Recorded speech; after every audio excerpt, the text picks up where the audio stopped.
Go fruit yourself.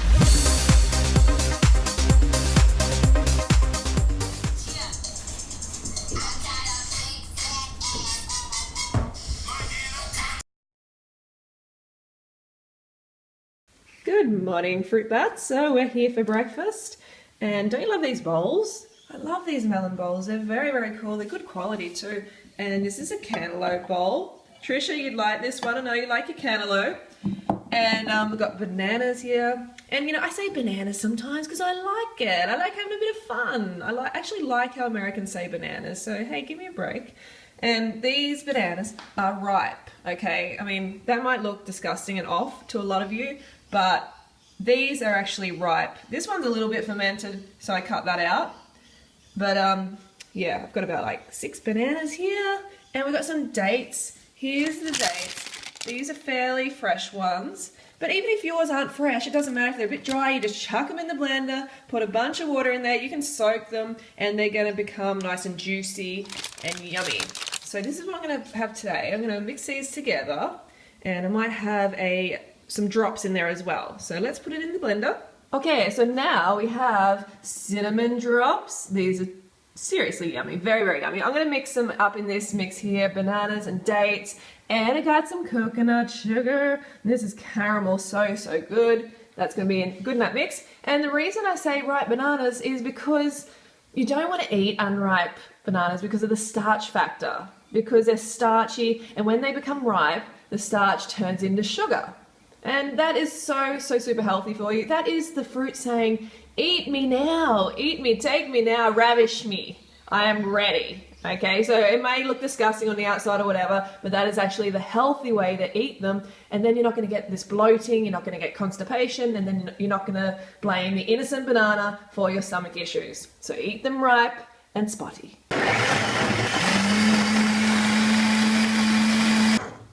That's all you need. You only need about 15 seconds. You don't want to blend them too long because they will oxidize. The bananas will oxidize. So blend, blend, blend for about 15 seconds. If you're doing Datorade, you can do about a minute, but that's going to be enough for bananas. Okay, let's get into it.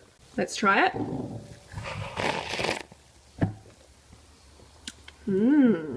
That is nice. The cinnamon goes nice in there. I mean, vanilla would be just as nice, even maybe nicer, but that is a really good mix. Try it. So I'm contemplating a bike ride. It's been a little bit rainy, but not really.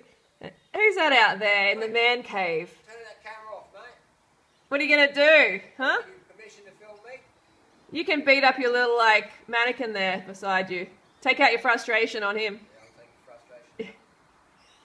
All right, I'm gonna go for a bike ride after this, I think.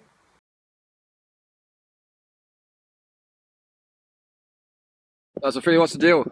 How much should you eat? How much should you eat? Show us your stomach first before you start. As much as you want. Show us your qualifications. Side on. Alright, so here we go. So qualified here. What's your advice? How much should we eat? You gotta eat as much as you care for every single time, as much as you want. Yeah. Don't restrict your carbs. And the reason that we say like a minimum is because people eat 1 or 2 bananas and go, oh, that's it, I'm done. Yeah. That's all I should eat.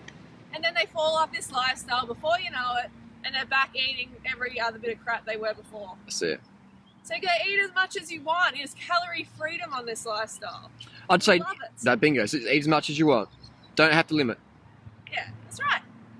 Yeah, I'd say Simple. I'd say 99% of people, would you, if you agree, let me know. Yeah. From 7 years ago when we first met and hanged out with people, would you say 99% of people we know back then now totally eating animal products, whatever? Or 98%?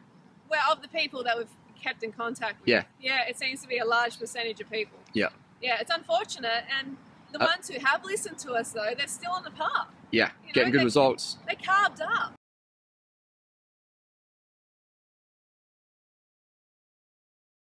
Okay, little sugar fiends, we are at lunch now, and I've got a Datorade. Pretty much the same recipe as yesterday. I got coconut sugar, a bunch of water, and some coconut drops, so it's going to be very coconutty. And like this, you know how much water I'm putting in here, and you might be like, oh my god, that's so much water, but you know what, it's very, very good for you. It hydrates your cells, it's good for your skin, it's good for your digestion, it's good for your mood, your energy levels. So get as much water in as you can. You know, try and pee clear or almost clear 8 to 12 times a day. It's really healthy.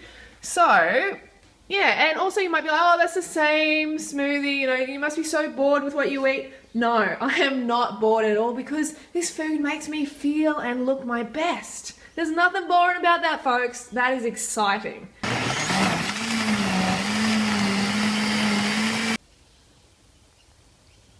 Ah, beautiful.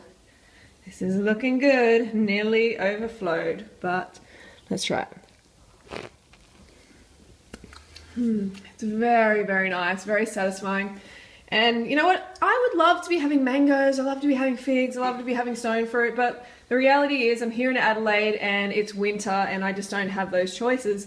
But you know, I love dates so much. And that's so good because you can have them all year round, you can blend them up into this amazing smoothie and they're gonna make you feel amazing and your digestion's gonna be good, you're gonna be feeling good, so it really is worth it. Variety is good, you know, over the course of a year, but in a meal, it's good to have a mono meal. It's just very, very healthy for digestion, very simple, and allows a lot of energy for other things like healing in your body and, you know, just overall energy throughout the day.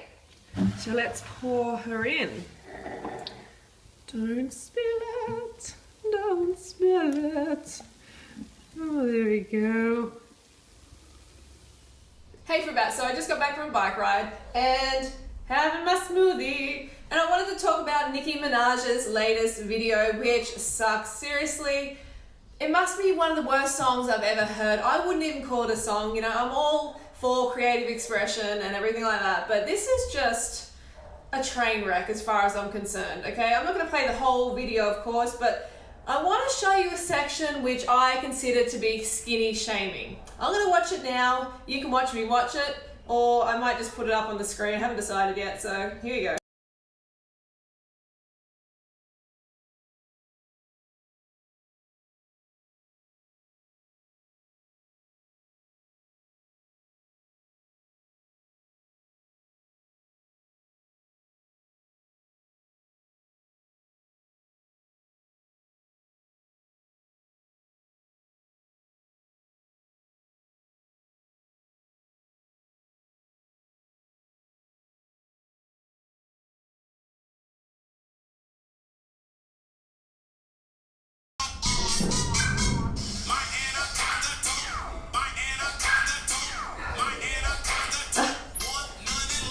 Hello, I was doing a video right now. Doing a video. Oh, yeah? Yeah, I was just watching Nicki Minaj's skinny shaming. Yeah. I'm recording it right now. What's happening? Say hello to the peeps. Hey, what's up? Check out my channel, like, share, subscribe, join us. Check it out, that's what you're here for. So Harley has actually an electric bike, don't you now? Electric bike. Electric bike. Specialised turbos. But what do you think about this skinny shaming, huh? Skinny shaming. Fuck you skinny bitches, fuck you skinny bitches in the club. It had lyrics. Yeah, it's something like that. Big Z. Wow, let's promote obesity. Yeah, that's pretty much, I mean, imagine I said, fuck those fat bitches in the club. I mean, you know, I'm never going to say that, but it's got to work both ways. Yeah. That's not fair. That's not fair at all. There's big money in making obesity, you know? Yeah, well, she's trying to be controversial, and she's definitely being controversial, but it's not sending out a positive message, that's for sure. It's not the New World Order shield. Yeah. I mean, like, if someone calls you fat or someone calls you skinny, don't take it personally, okay? It's up to you to not take it personally. That's right. Or else you can take it personally and you can put their opinion above your self-esteem. So you give your power to that person, okay? Their opinion means nothing at the end of the day. It means nothing unless you allow it to mean something to yourself. I mean, you can use it to motivate yourself. Like, I remember when I was in Asia, we weren't together at the time, were we, Harley? No. I was in Asia and I was getting tailor-made clothing. I was in Vietnam, I think I was. And the tailor, this like skinny little Asian girl, she was like measuring me up, and she just stops and she goes, "Why are you so fat? Why are you so fat?" And inside I'm like, "Bitch, what the fuck?" Inside I'm thinking, "How rude are you?" And you know, I went off in my head, "Oh my god, blah blah blah." And on the outside I'm like, "Oh, you know, I just, you know," like, I didn't know what to say. It was a very awkward moment, but I really, you know, got a lot of development out of that comment and actually like kicked my ass into gear and to help me just get real about where I was. That was definitely a defining moment, I have to say. So it's up to you to whether you can take offense to it or you can use it to fuel you. So that's it at the end of the day. And I just wanted to show you a little clip from my friend Joe, which I thought was really cool and just a great perspective. So check this out. Someone else calling you fat is of no consequence. I get called fat in Thailand, I reckon 3 to 4 times a week, and they are brutal, and it's so hilarious and it's so relieving because it makes you see that fat sensitivity and this idea of fat shaming is a cultural nuance limited to the Western mindset. It's not out here. So I'm walking down the road, I stop to buy some bananas, and this guy comes running out with a big smile on his face and goes, "Hey, you very fat. How many kilos of bananas do you want?" And he starts getting a really big bag. It's so funny. I'm walking through a market, the Sunday market in the evening, and this woman who's selling gak fruit, which is like a special tonic fruit here. It's really strange fruit. And she's got gak fruit juice, and she stopped me. She's like, hey, you buy my drink, you not look pregnant anymore. Just in front of like all my friends. It was during the festival. I've got like 5 people walking with me. You not look pregnant anymore.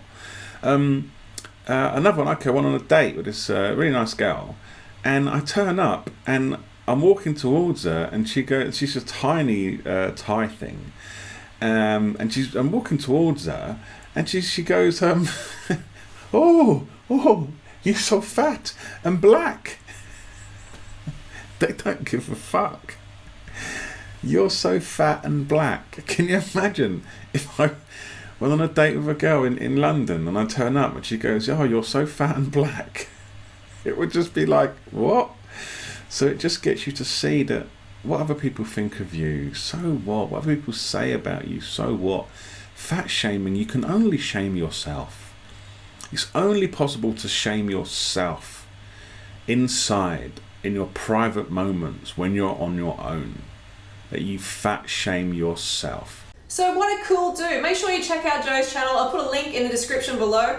Alright, I'm going to go off, have the rest of my smoothie, and I'm going to practice some twerking. Some twerking to this, hey? I don't have a clue how to twerk, hey?